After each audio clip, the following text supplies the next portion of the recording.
Hanggang bubong naman ang baha sa Kalasyaw sa Pangasinan, kaya meron ng mga nagbabalsa. Habang ang palengke sa Dagupan City, nakumistulang floating market.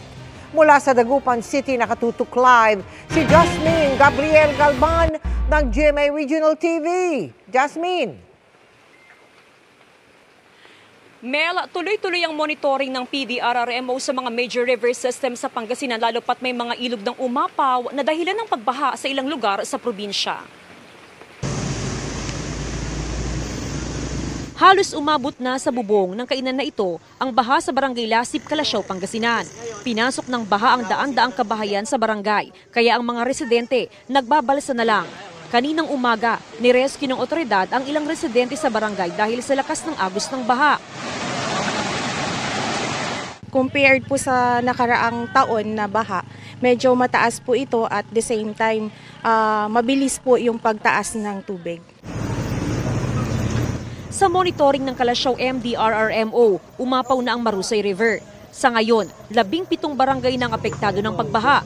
May mga residenteng kasalukuyang nasa mga evacuation center. Sa ngayon po, naghahanda po yung ating tanggapan at ang buong lokal na pamahalaan po ng Kalasyaw. Magkakandak po tayo ng forced evacuation sa ating mga low-lying barangays.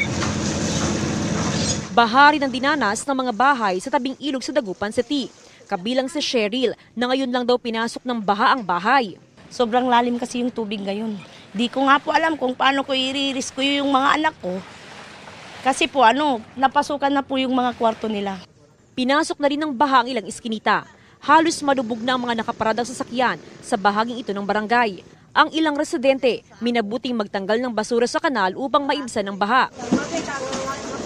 Tila naging floating market naman ang Magsaysay Fish Market dahil sa taas ng baha. Sa kabila nito, tuloy lang ang operasyon ng pamilihan.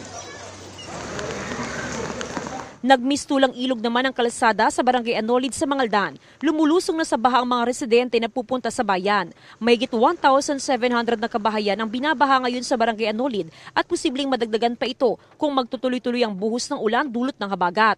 Hindi rin nakaligtas sa baha ang Anolid Elementary School. Nakita po namin na talagang yung level po ng tubig pataas ng pataas. Kung hindi po namin naituloy yung dredging na doon sa Purok 1 hanggang Purok 6, malamang sa malamang hindi lang ganyan po yung level ng tubig ng baha.